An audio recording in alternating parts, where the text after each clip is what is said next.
Formation du nouveau gouvernement. Quel profil pour le nouveau Premier ministre? Obsèques de Chérubin Okende sans les officiels congolais. Nouvelle législature. Y a-t-il à puiser dans l'ancienne représentation nationale?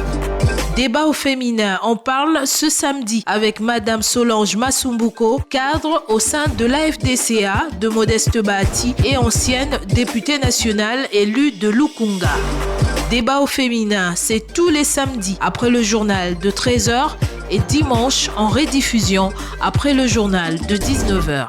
Très heureuse de vous retrouver, fidèles auditrices et auditeurs de Top Congo FM, chers amis internautes, vous tous qui aimez et qui suivez le magazine de la femme sur Top Congo FM, le débat au féminin. Merci à vous de rester fidèles à Top Congo FM et de suivre ce magazine. Nous nous retrouvons pour ce nouveau numéro du débat au féminin. Et dans ce numéro, nous allons recevoir Madame Solange Masumbuko. Elle est cadre de la FDC, présidente de la plateforme ADEAC, présidente de la commission genre à la CIRGL. Elle est également députée honoraire de la législature passée. Madame Solange, bonjour et bienvenue dans ce studio. Bonjour à Top Congo et merci beaucoup pour l'invitation. C'est toujours un honneur de me retrouver dans cette chaîne nationale. Alors, Madame députée honoraire, vous avez été très active lors de la législature passée. Est-ce qu'on peut savoir les leçons que vous tirez d'abord du processus électoral qui vient de s'achever parce que vous n'avez pas été réélu? Qu'est-ce que vous tirez comme leçon du processus électoral, de l'examen de contentieux avec tout ce qui s'ensuit comme dénonciation et réclamation? Plusieurs personnes parlent d'erreurs matérielles. Qu'est-ce que vous retenez de ce processus électoral? J'aimerais de prime abord, puisque nous voulons peut-être parler du processus électoral, de prime abord, remercier toute ma base de la Lukunga qui m'a voté massivement et pour laquelle je ne cesserai de poursuivre mon combat. Le combat continue, la bataille est certes perdue, mais nous pensons que pour la République, nous allons poursuivre le combat de l'autonomisation des communautés, mais aussi la classe moyenne au Congo qui n'existe pas. Que retenir de ces élections et même du processus électoral, c'est que le processus électoral de la RDC a donné beaucoup d'attentes à la population et beaucoup d'attentes aux femmes. Il y a eu même des dispositions qui ont permis ou des dispositions, des discriminations positives en rapport avec les listes électorales qui devaient placer en ordre paritaire les femmes et les hommes. Mais tout cela n'a pas tellement marché parce que les chiffres de la participation électorale des femmes, c'est 17% de participation des candidates. Et donc, on ne pouvait pas s'attendre à plus de 17% des femmes élues. C'est un peu dans ce sens-là. Ça veut dire ça a suscité beaucoup d'attentes. Mais hélas, nous pensons qu'il y a des réformes courageuses que nous devons entamer au niveau de la loi électorale, au niveau même de la Constitution, pourquoi pas, et dans plusieurs autres domaines. Mais ce que je retiens des contentieux, l'œuvre humaine n'est pas parfaite, il y a beaucoup de réclamations, beaucoup d'erreurs, et on ne comprend pas d'où ça vient. On ne comprend pas que à ce niveau de la République, 3e, 4e élection, qu'on puisse avoir beaucoup de plaintes comme ça. Si au niveau des juges, il y aurait eu corruption. Mais vous savez que ça entame même la République parce que vous savez, c'est vrai. Nous avons tous vu ce document qui a circulé avec des détails qui font froid au dos. On donne avec exactitude des montants. Les documents circulent toujours, mais il faut qu'il y ait vraiment des preuves valables et même des enquêtes doivent se poursuivre parce que vous savez que... Vous estimez qu'il faut qu'il y ait des enquêtes pour prouver si oui ou non il y a eu corruption au niveau de la Cour constitutionnelle? Il faut des enquêtes. Mais il y a d'autre part certaines erreurs matérielles qui sautent aux yeux. On ne sait pas. C'est vrai que la loi électorale, le processus de contentieux ou le processus des juges a beaucoup de réalités, mais nous pensons qu'il y a des réformes réelles à entamer pour que les élections soient libres, démocratiques, transparentes. D'aucuns estiment qu'il faut carrément mettre de côté le seuil électoral qui a défavorisé beaucoup d'indépendants. Moi, j'ai plutôt comme l'impression que tout le monde qui veut se justifier se cache derrière le seuil. Parce que en réalité, en créant le seuil, c'était pour diminuer le nombre de partis. Mais ça n'a pas changé. Mais on a vu des personnes, des regroupements qui n'avaient pas atteint le seuil quand la CENI a publié, curieusement, atteindre le seuil. Mais dans un scrutin majoritaire, dans un scrutin à siège unique, je crois qu'on ne tient pas compte de seuil. Il y a beaucoup de petits réglages qui se font au niveau de la loi électorale qui dépassent même l'entendement du Congolais moyen. Je crois qu'il est temps qu'on essaie de réfléchir sur comment adapter les réformes aux attentes et même aux aspirations de toute une population. Vous savez, nous sommes dans le comment je peux dire, dans la proportionnelle. Dans une proportionnelle, vous ne pouvez pas voir un parti remporter 3-4 sièges. C'est anormal, mais on l'a vu. Alors, on se demande c'est quel proportionnel qui a été exécuté. Il y a beaucoup de questions. Beaucoup de choses qu'il faut revoir. Moi, il faut des réformes au niveau de la loi électorale. De la loi électorale, mais des réformes aussi au niveau des juges, comment ils analysent les dossiers. Le tout doit être clair. Le tout doit être clair. Imaginez. On a vu des gens, par exemple, qui disent que les personnes qui ont été proclamées à leur place ne les ont pas attaquées. Ces personnes-là n'ont pas vu d'affaires ou de dossiers les opposant à telle ou telle autre personne, mais curieusement, ces personnes-là sont remplacées C'est le cas de la FDC, c'est le cas de Serge Bahati, le rapporteur, le jeune rapporteur. On ne comprend pas, mais vous savez, au-delà de tout, nous pensons qu'il faut des réformes réelles et des réformes structurelles parce que on ne peut pas comprendre comme ça une personne qui a plus de voix puisse ne pas remporter le siège. On ne peut pas comprendre. Mais vous savez, il y a eu aussi beaucoup de tricheries. Ces élections ont été entachées de beaucoup de tricheries. Machine à voter par là, machine par-ci, si bien que, vous savez, on ne sait plus qui n'est pas dans le filet et qui l'est. Mais à mon humble avis... On n'a beaucoup parlé de 82, là. Mais il semble qu'il y en avait plus, hein, semble-t-il, qu'il y en avait plus. Les images circulaient, hein. Mais on n'est pas là. C'est déjà fait, mais je crois qu'on doit tirer des leçons. Il y a des réformes à faire et une dose de transparence à mener pour des bonnes élections. Moi, je crois que dans ces pays, si on a 3, 4, 5 partis, 10 partis, les bonnes, tout peut bien marcher. Parce que imaginez tous ces 1000 et quelques, 1200 partis. Si c'était des entreprises, au niveau de la création d'emplois, combien d'emplois on aurait dans ce pays. Et donc, pour moi, je crois qu'il faut des réformes. Il y a des choses à revoir, madame, pour qu'on ait des élections plus crédibles. Et après les élections, qu'on pense à développer le pays, pas rester dans la politique ailleurs. Et finalement, on a l'impression que c'est les gagnes petits qui restent dans sa pauvreté. Et finalement, le plus riche, il va encore plus loin et il n'y a qu'à sûr, il n'y a plus de classe moyenne. Voilà pourquoi mon combat de la classe moyenne demeure. Et je reste disponible à ma base qui m'a massivement voté. Je vous remercie. Touloukounga, merci. Et la bataille continue.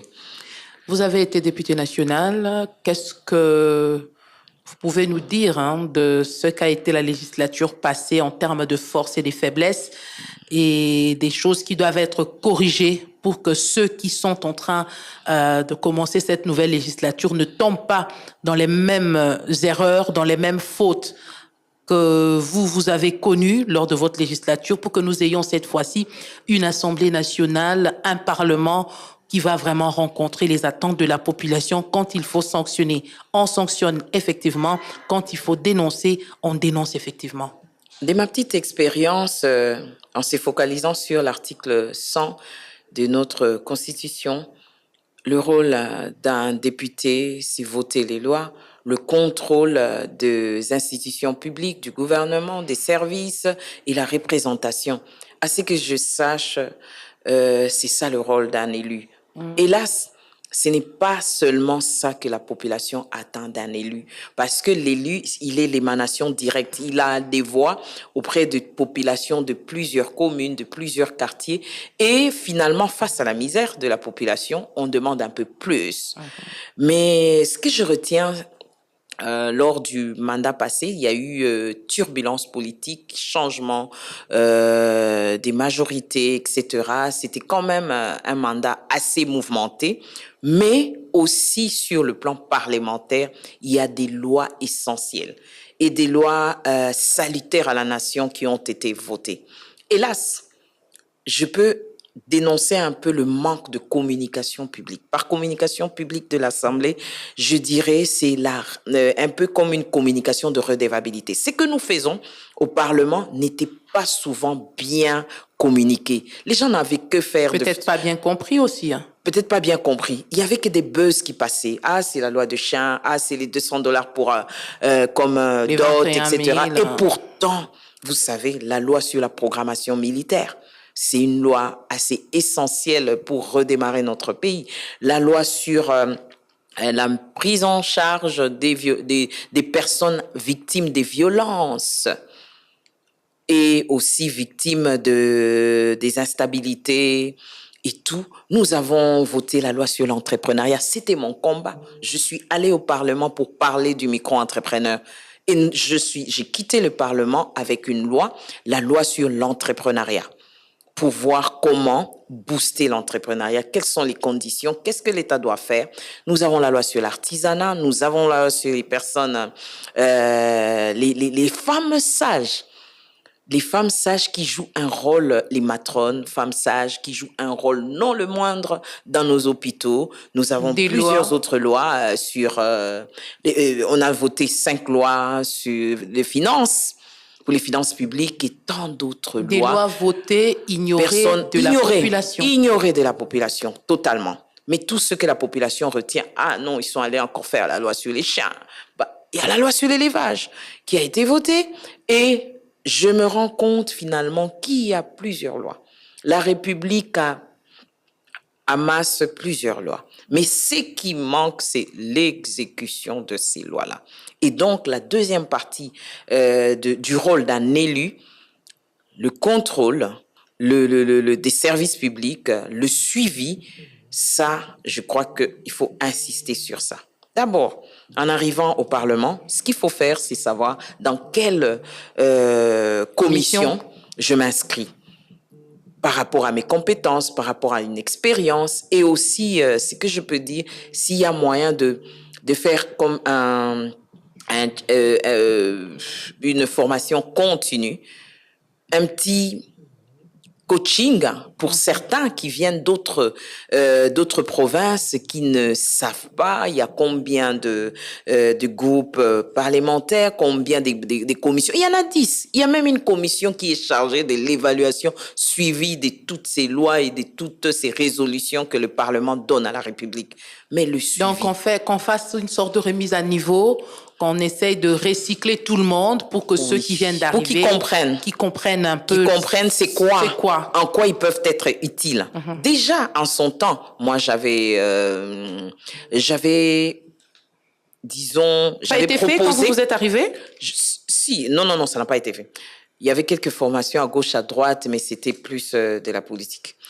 Mais j'avais proposé que chaque député, la fois passée au règlement intérieur, ait deux assistants parlementaires, un assistant de terrain et puis un assistant... On en parle encore. Oui, on en parle encore, mais bon, ça dépend si les moyens vont le permettre, parce que c'était ça aussi la question du budget.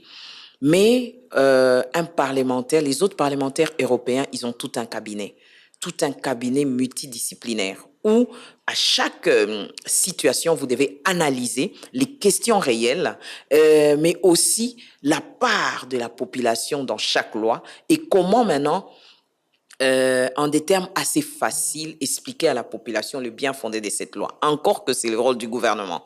Parce que le gouvernement s'arrête à publier la loi dans Le journal le officiel. journal officiel. Mais vous savez, le Congolais moyen ne lit pas.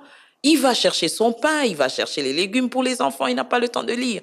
Et donc, ce sont des buzz qui passent et tous ces embouteillages qui ne permettent pas aux gens d'être assez stables pour suivre la bonne politique. Donc, il y a des lois essentielles.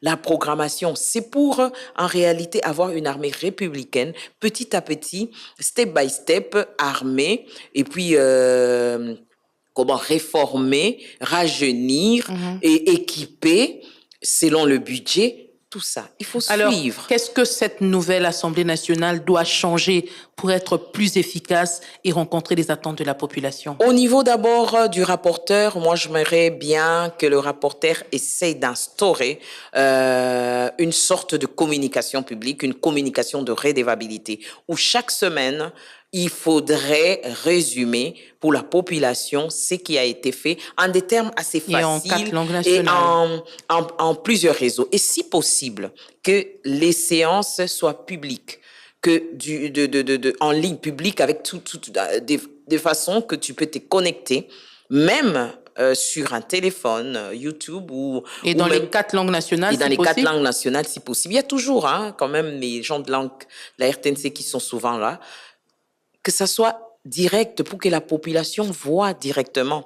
Parce que finalement, la population ne vote plus en fonction de ce que tu as fait au Parlement, de combien tu défends leur cause. La population vote en fonction du social, des ponts que tu as construits. Mais le dossier $25 000 vous a aussi rendu un très mauvais service auprès de votre oui, base. c'est le manque de communication. Parce que, vous savez, le manque d'une communication publique des redevabilités, pas toujours politiser toute chose. Le fonctionnement d'un député et voir même comment fonctionnent les autres élus. Mais c'est un élu, il a tout un bureau. Mais pourquoi il a un secrétariat à chaque fois et payé par l'État. Aux États-Unis, par exemple, j'ai visité d'autres collègues. Ils ont tout un bureau payé par l'État. Vous savez. Mais alors, pourquoi chaque fois qu'il faut parler rémunération des députés, les séances sont toujours à huis clos? Mais je crois que c'est aussi le niveau. Je n'ai rien contre la presse. Il y a certains journalistes qui n'ont pas une maturité ou ne sont pas suffisamment formés, qui ne retiennent qui sortent un élément dans son contexte et ils en font un prétexte. Et non, il faut remettre chaque élément dans son contexte. Moi, je crois que la rémunération des élus c'est pas quelque chose. Pourquoi seulement ça intéresse la population, seulement les élus? Les ministres sont là, les autres sont là, et tout ça, moi, je crois qu'on ne peut pas en faire un. On va évoluer, madame. J'insiste sur la formation continue, et le coaching, et puis une bonne communication institutionnelle. J'ai même un travail là-dessus. Je suis en train de poursuivre ma thèse sur la communication institutionnelle, la communication publique, qui est différente de la communication politique, différente de la communication marketing, différente même de la communication de campagne. C'est vraiment tout différent. Alors, madame, les femmes, pour terminer avec ce dossier Parlement, il y a des femmes à l'Assemblée nationale. On ne sent pas beaucoup les femmes. Celles qui sont là, qu'est-ce qu'elles doivent faire pour se démarquer de celles qui les ont précédées? D'abord, c'est le choix de la commission. Il faut insister sur le choix de la commission selon vos compétences, selon votre background, votre expérience. Et ensuite, dans les commissions, être dans les bureaux des commissions, dans les sous-commissions, dans les bureaux, etc. Et vous savez, le grand travail qui est fait au Parlement, c'est fait dans des commissions. Mais les commissions ne sont pas publiques. Ce sont les plénières qui sont publiques. Et les plénières, c'est un peu comme le résumé ou la partie de l'iceberg visible, mais la grande partie est faite dans la commission. Et vous savez, il y a des femmes aussi qui interviennent dans les commissions, donc il ne faut pas rater de participer aux commissions. Le Parlement ou le travail d'un parlementaire, ce n'est pas seulement assister aux plénières, mais c'est plus dans les commissions. C'est dans les commissions qu'on apprend, mais c'est dans les commissions aussi qu'on discute, qu'on essaie d'appeler même d'autres experts du domaine pour parler de la situation réelle et voilà. On est à 2 mois. La lecture aussi, c'est très important pour voir comment les autres ont fait, l'échange d'expériences avec d'autres parlementaires. Je crois que dans les temps, il y avait quand même des échanges parlementaires avec les parlementaires de l'espace francophone, voir comment ils ont ils ont abordé telle situation et comment nous l'abordons par rapport à notre contexte. Et voilà. Alors, madame, toute la population est dans l'attente. Elle attend la formation du prochain gouvernement. On voit le formateur qui s'active dans sa deuxième phase des consultations. Après publication de la liste définitive, les forces ont un peu changé. Il est en train de consulter. Il est en train de terminer son travail. Les acteurs de la société civile disent qu'ils ont été oubliés. Est-ce qu'on devra également consulter les acteurs de la société civile pour la formation du prochain gouvernement, pour avoir un gouvernement plus inclusif, un Premier ministre qui fait l'unanimité? Moi, je crois que personne ne doit être écarté, mais tout en tenant compte des forces réelles qui sont après les élections. Il y a les élus nationaux, mais il y a aussi les élus provinciaux, il y a aussi les municipaux, et le tout en un constitue quand même une force, des voix et une force pour chaque entité, et c'est de ça. Mais au-delà de tout ça, moi je crois qu'à 63 jours aujourd'hui, après la prestation de l'investiture du chef de l'État, c'est déjà beaucoup de jours. Que des attentes.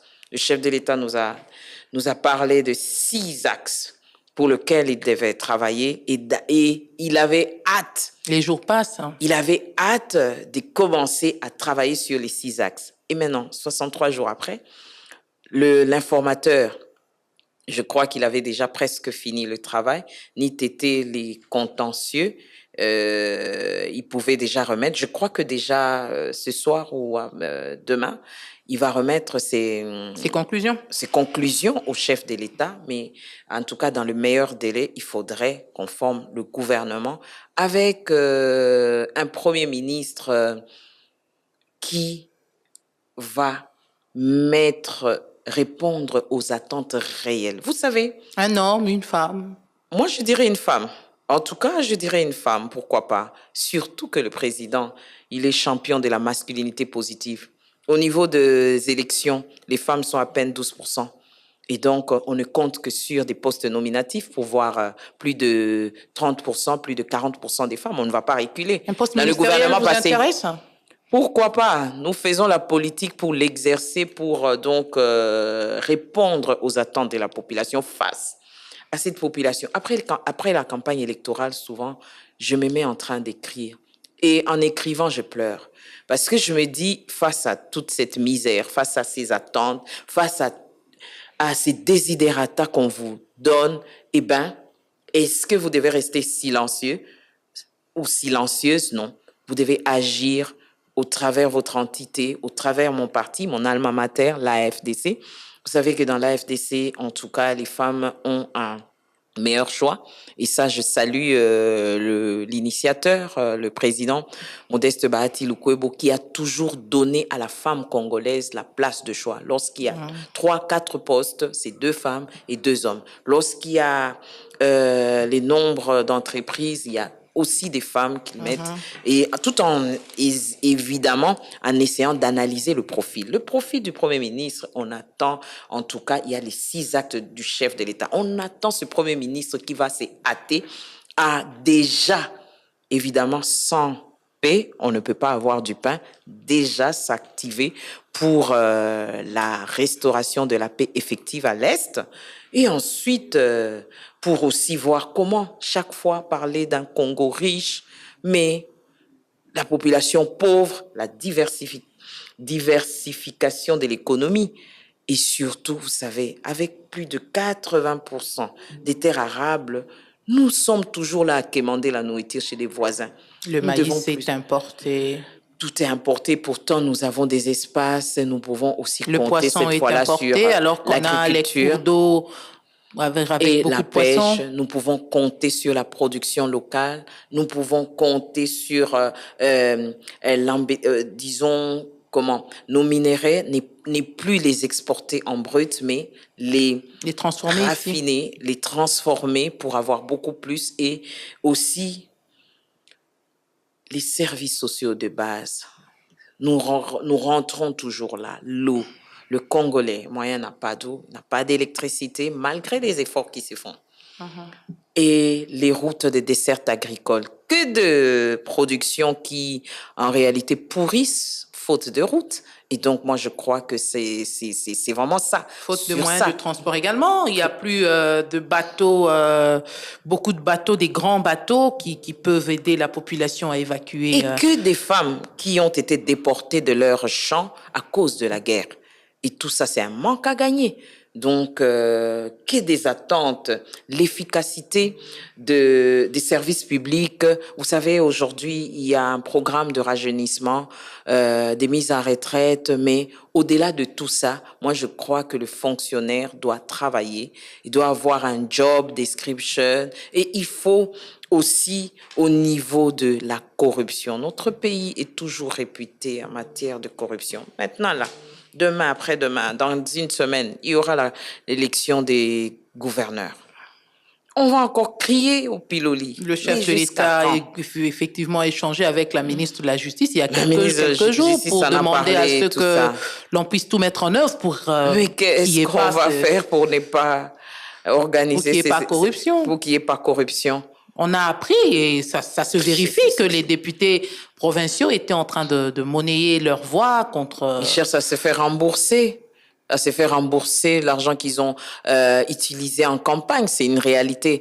Parce que, en réalité, on n'élit pas parce que vous avez un plan. Et avec des personnes qu'on élit parce qu'elles ont donné de l'argent, elles ont corrompu, est-ce qu'on peut s'attendre à un développement du Congo? Il n'y aura pas de développement dans ce pays. Même que le chef de l'État puisse atteindre ses 6 objectifs qu'il s'est fixés. Tous ces corrupteurs-là, la première priorité qu'ils ont, c'est de combler là où ils ont sorti. Et donc, il n'y aura pas la part de la population. Voilà pourquoi nous devons lutter contre ces fléaux. Coup de chapeau au travail que fait M. Alinguete. Mais vous savez, il y a aussi l'APNAC, le réseau des parlementaires africains de lutte contre la corruption. Et à ce niveau-là, il y a beaucoup de dénonciations qui se font. Je crois que ça doit être un travail de synergie. Des dénonciations, oui. Quelle est la suite réservée à ces dénonciations? Encore une fois, c'est la justice qui est malade. Le président l'a reconnu. Il faut des réformes réelles. Parce que, vous savez, si une personne... Ces réformes-là ne passent pas également par l'amélioration des conditions et de travail et de vie de ces personnes appelées à rendre cette justice. Exactement. Mais aussi au niveau d'abord de la formation, l'éthique. Parce que moi, je ne peux pas comprendre que pour l'argent, tu sacrifies toute une république. Ça veut dire déjà qu'au niveau de l'éthique, il y a des choses qui ne marchent pas. Mais aussi les meilleures conditions à ces personnes-là qui aspirent et pour lesquelles la population compte beaucoup. La population compte beaucoup sur une justice républicaine, une justice qui peut faire la loi. Je crois que le tout doit être mis ensemble. La population attend beaucoup. Donc, on doit avoir des membres du pouvoir d'achat. Madame la première ministre ou le premier ministre à venir. La population attend beaucoup de la stabilité. Du taux de change. On l'a dit au président pendant la campagne. Il est en train de s'approcher de 28, hein? Ouais. On est déjà, hier, j'ai vu 2750 quelque part. Oui. Pourtant, en 2019, nous avons voté, c'était 1000 quelque chose. Donc, c'est déjà le double, le triple.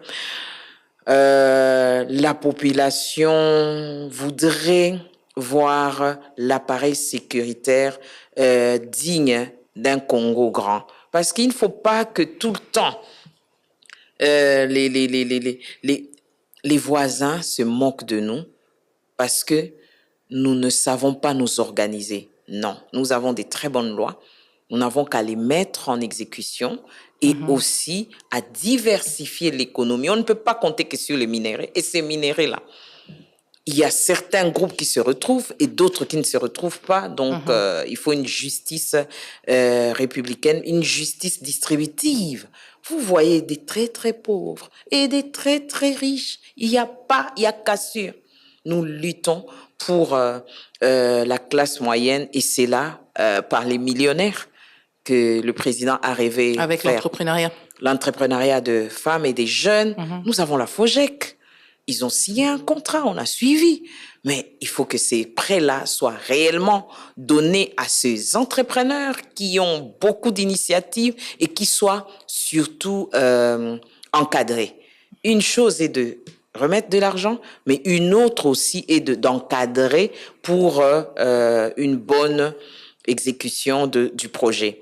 Nous avons la Banque mondiale qui, avec le projet Transform, qui va aussi encadrer les micro-entrepreneurs, les petits entrepreneurs, pour voir comment les aider à transformer, les aider à mieux faire ce qu'ils font. Et là, nous sommes en train d'enregistrer, c'est une parenthèse, d'enregistrer toutes ces femmes qui font de la transformation. Nous sommes en train de les enregistrer à la DEAC pour remettre la liste à la Banque mondiale, au point focal Transform, pour que toutes ces femmes aient l'aptitude d'exporter, pourquoi pas, et de vendre à des meilleurs prix et de bien produire, par exemple, des cacahuètes qui sont bien emballées, les jus de fruits bien emballés, bien faits. On va donc encourager cela, mais surtout l'économie verte. Si je vous suis bien, madame, ça veut dire que les personnes qui devront être proposées pour être ministres doivent être des personnes qui maîtrisent d'abord les 6 axes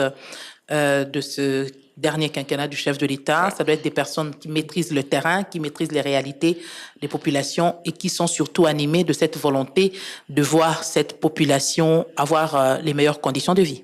Exact. Et on n'a pas d'erreur. Des politiques ou des technocrates, finalement? Non, moi, je me dis toujours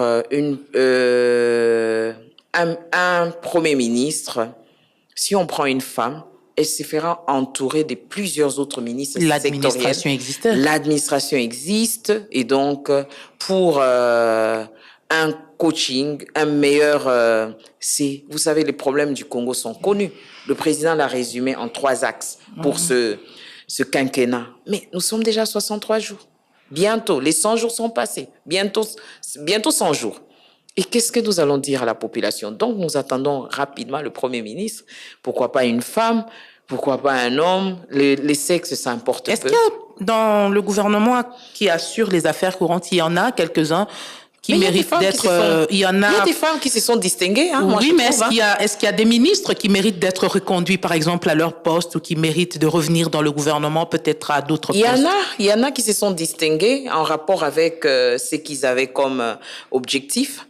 Il y en a qui se sont distingués et moi, je ne peux pas être contre leur reconduction, mais tout en se disant que ceux qui sont au Parlement restent au Parlement et qu'on donne la chance à d'autres pour servir la nation. Parce que vous savez, cette République a besoin d'utiliser... Donc on ne puise plus au Parlement pour former le gouvernement? Ou on peut prendre quelques-uns et laisser le gros de ceux qui ont été élus travailler pour la population? Exact, parce que vous avez été élu pour un mandat parlementaire, la loi, suivre et aussi contrôler. Et en étant élus, par exemple, ceux qui viennent du gouvernement et qui sont au Parlement, mais ils sont le mieux placés pour contrôler parce qu'ils ont maîtrisé le rouage. Et ceux qui ont quitté l'Assemblée nationale, qui peuvent aller au gouvernement, ils seront aussi des meilleurs ministres parce qu'ils ont maîtrisé ce qui se passe au Parlement. Et maintenant, dans l'exécution, il sera question de mener, de faire des réformes, de faire donc de lire cette loi-là, de l'exécuter en prenant des décisions, c'est important. Moi, je crois que depuis les 63 jours, il y a eu des conseils de ministres, je crois qu'on n'a plus le temps à traîner. La paix le pain sans la paix, c'est très difficile. Encore une fois, j'insiste sur la restauration de la paix. Nous avons mis en place dans le mandat passé la loi sur les réservistes, la loi sur la programmation militaire et nous avons envoyé plusieurs recommandations au gouvernement. Il est temps il est temps qu'on ait une armée forte, une armée républicaine, mais cela passe par la réforme, cela passe par les bonnes conditions, cela passe par la formation, cela passe par le recrutement. La purge aussi. La purge aussi, mais la purge viendra tout doucement. Ce n'est pas une armée qui a été infiltrée pendant 20 ans. La purge va prendre aussi du temps. Parce qu'il faudrait...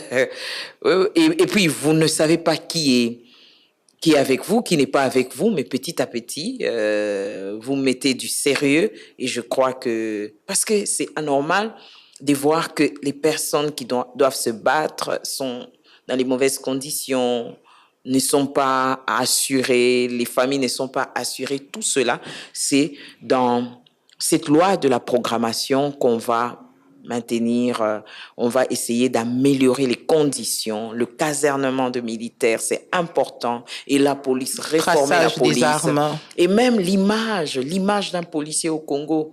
Vous savez, on a facilement tendance, quand vous voyez un policier vous arrêter, on a tendance à le filmer, et pourtant, la police, c'est ça. C'est pour la protection des civils, c'est pour la protection des biens. Et il faut reformer, il faut continuer à former, mais aussi la population doit donner la place qu'il faut aux militaires, aux policiers, et le laisser faire son travail. On ne doit pas avoir toujours de trafic d'influence, deuxième bande, etc. Moi, je crois que nous encourageons la police à bien faire le travail dans la dignité. Mais s'ils sont bien tenus, mais je crois qu'ils n'auront pas à faire trop de rançonnements en cours de route et ainsi de suite. Si vraiment il y a un suivi, je crois que les choses peuvent bien se passer au niveau de gouverneurs, surtout ici à Kinshasa. C'est des embouteillages monstres, des désordres total, et tout cela. Puisqu'on parle gouverneur, les élections, c'est dans quelques semaines. Le profil même du gouverneur pour Kinshasa, pour se limiter, parce qu'on ne peut pas aller dans les 26, pour Kinshasa, quel doit être le profil de celui qui doit prendre la direction de cette ville? Moi, je crois que ça doit d'abord être un jeune et aussi une personne qui aime son pays. Parce que c'est horrible, Kinshasa, quand il pleut, Kinshasa... On a vu une voiture être emportée par les eaux de la pluie de vendredi. À cause de la saleté. Les caniveaux sont bouchés. Qui bouche ces caniveaux? C'est la population. La population. Les marchés, pas sanctionnés. Les marchés qui jonchent les caniveaux. Et c'est là. Chacun y met, et sans être sanctionné. Et je crois qu'au niveau de chaque commune, il y a un budget pour l'assainissement. Et niveau de chaque commune, chaque bourgmestre. On a eu Kinbopeto qui n'a malheureusement pas atteint ses objectifs. Moi, je crois qu'il faut descendre ça au niveau de commune. Et le gouverneur doit aussi voir comment mettre des points focaux au niveau de chaque district, parce que ça ne va pas. Vous voyez des petites villes comme le Rwanda, très propres, on sait suivre les choses, et puis ils vont se moquer de nous. Ils vont se moquer de nous si nous sommes incapables d'abord d'arranger notre ville, incapables de mettre la propreté devant notre maison, incapables... Alors, mais c'est compliqué. Moi, je crois qu'au niveau de la gouvernance locale, aujourd'hui, il y a des conseillers municipaux, ils doivent savoir c'est quoi leur rôle. Ils vont élire des bourgmestres. Le bourgmestre doit avoir son budget, parce que c'est prévu par la loi. Il doit bien agencer son budget avec les cotisations des marchés locaux pour exécuter un agenda. Ça veut dire celui d'abord de l'assainissement de la ville. Le chef de l'État, pour que ces 6 objectifs soient atteints, on ne s'arrête pas qu'au gouvernement central. Les gouvernements provinciaux doivent jouer leur rôle. Les communes doivent également jouer leur rôle. Ça veut dire que ça part de la base jusqu'au sommet. Et vous savez, dans les gouvernements, dans l'élection des gouverneurs de toutes les provinces, hélas, il y a une discussion qui a commencé déjà entre nommer les non-originaires ou prendre les originaires. Évidemment, ce n'est pas constitutionnelle. Il faut bouger la Constitution pour être capable de prendre les non-originaires. Mais on a vu Mobutu travailler avec les non-originaires. Et ça, il y en a ça qui a marché. Moi, je crois que se sont distingués. Ce sont des discussions qu'il faut poursuivre et voir comment. On a les originaires depuis plusieurs années. Ça n'a pas marché. Ça n'a pas marché. Et je crois qu'au niveau des députés provinciaux, ils doivent avoir une formation continue sur la gouvernance locale. Parce que, vous savez, lorsque tout le temps le gouverneur est mis en cause et que le gouverneur doit chaque fois soudoyer ses députés, et si la population ne se retrouve pas, c'est peut-être ces députés provinciaux qui se retrouvent, l'autorité morale qui se retrouve, et puis finalement... Non, on doit s'arrêter à un certain niveau et lutter contre la corruption, même au niveau des gouvernements provinciaux. On nous fait signe qu'on doit chuter, madame. Chérubin Okende a été conduit en sa dernière demeure le mercredi 20. Il a été votre collègue à l'Assemblée nationale. Tout le monde se pose la question de savoir pourquoi l'union sacrée n'était pas visible aux obsèques de Chérubin Okende. J'aimerais à ce sujet d'abord rendre hommage à cet homme grand qui est parti et qui a été enterré. Vous savez, Chérubin, c'était un élu de Kinshasa, donc du caucus des députés de la ville de Lukunga. Et c'était quelqu'un du caucus aussi des députés catholiques, donc il était assez proche des uns des autres, malgré chacun ses couleurs. Mais nous pensons que on a pris beaucoup de temps pour l'enterrer. Peut-être là, c'était aussi le vœu de la famille de l'enterrer. Mais aussi, on attendait les enquêtes, la fin des enquêtes. La famille a préféré l'enterrer ou que les obsèques se passent Ave Maria au lieu peut-être au niveau du Parlement où ça aurait ouvert le champ peut-être à plusieurs. Je me dis, je mets au conditionnel parce que les raisons réelles... Mais pour se déplacer, il fallait seulement que ça vienne au palais du peuple pour qu'on voie les députés, mais c'est un élu, les membres de l'Union sacrée. Et en tant qu'élu, même honoraire, je crois qu'on aurait organisé des obsèques dignes de son nom. Mais qu'à cela ne tienne, moi, je regrette son départ et... Je ne peux pas me mêler au résultat de la justice. Je crois qu'il y a séparation du pouvoir, à chacun de faire son rôle. Mais pourquoi l'Union sacrée, vous n'étiez pas visible aux obsèques? On n'a pas vu les ministres, on n'a pas vu les officiels. Et carrément, c'était ensemble, c'était... FCC, on n'a pas vu. Est-ce que ce n'était pas le choix de la famille? La famille a envoyé des messages pour dire Union sacrée ne venez pas. En tout cas, je réfléchis à haute voix.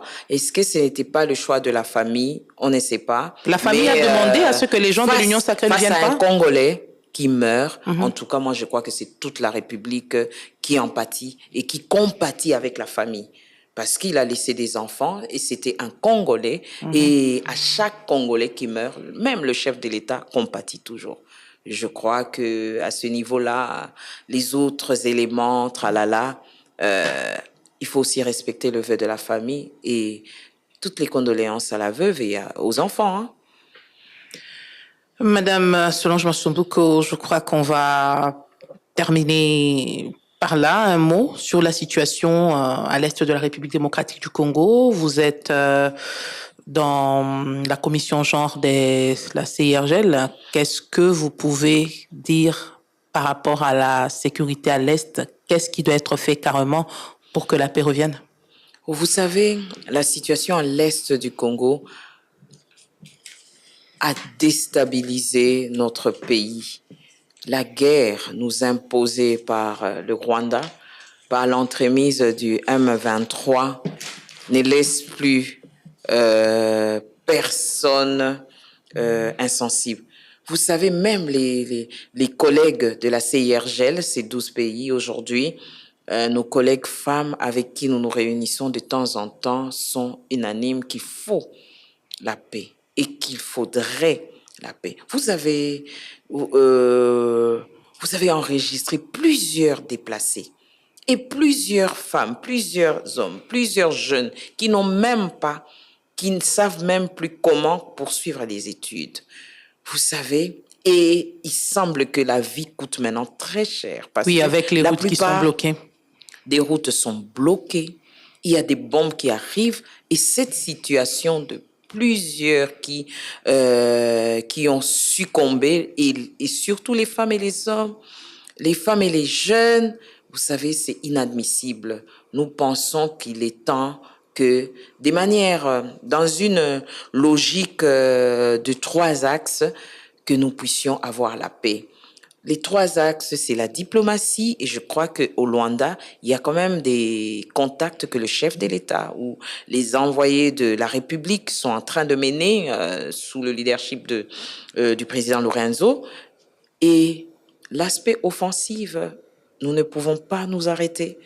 Et aussi l'aspect, comme je peux dire, préparatoire ou préventive, ça veut dire par une armée républicaine, une armée forte qui est capable de défendre notre pays. Et nous, les femmes, nous pensons que nous devons, au niveau de la 1325, la 1325 nous permet de nous impliquer dans la recherche de la paix.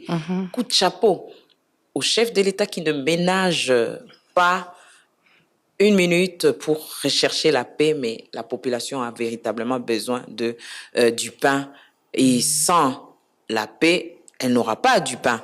Et vous savez, nous avons boycotté la francophonie qui se célèbre le 20 parce que nous estimons que nous, le pays, le plus grand pays francophone dirigé par la francophonie aujourd'hui, c'est la rwandaise qui est à la tête, et n'est rien dire sur la situation que nous passons présentement à l'Est. Pour nous, boycotter cet événement, c'était une façon pour nous de démontrer que nous ne sommes pas d'accord. Et je crois que toute la République, toutes les femmes, nous devons nous impliquer pour la restauration de la paix au Congo. Parce que sans la paix, nous n'aurons pas du pain. Merci beaucoup, Madame Solange Masumbuko. Sans la paix, nous n'aurons pas du pain. Sans la paix, la République démocratique du Congo ne va pas se développer. Sans la paix, le président de la République ne pourra pas atteindre les 6 objectifs qui s'est assigné. Ce fut un plaisir pour nous de vous avoir dans ce studio. Je rappelle que vous êtes cadre de la FDC, député honoraire, représentant de la plateforme ADEAC et présidente de la commission genre au niveau de la CIRGL. Merci à vous tous, fidèles auditrices et auditeurs, d'avoir suivi cette émission. Merci à vous, chers amis internautes. Merci à Grace Lema qui a assuré la mise en onde, Patrick Mungongo qui a assuré le côté vidéo, Isabelle Moengo qui a assuré la réalisation, Miguel Mena qui a tout coordonné. N'oubliez pas, le rendez-vous, c'est tous les samedis après le journal de 13h. La rediffusion, c'est le dimanche après le journal de 19h. Nous allons nous retrouver dans un tout prochain numéro, si Dieu nous prête vie d'ici là. Portez-vous bien, au revoir. Formation du nouveau gouvernement. Quel profil pour le nouveau Premier ministre? Obsèques de Chérubin Okende sans les officiels congolais. Nouvelle législature. Y a-t-il à puiser dans l'ancienne représentation nationale? Débat au féminin. On parle ce samedi avec Madame Solange Masumbuko, cadre au sein de l'AFDCA de Modeste Bahati et ancienne députée nationale élue de Lukunga. Débat au féminin, c'est tous les samedis après le journal de 13h et dimanche en rediffusion après le journal de 19h.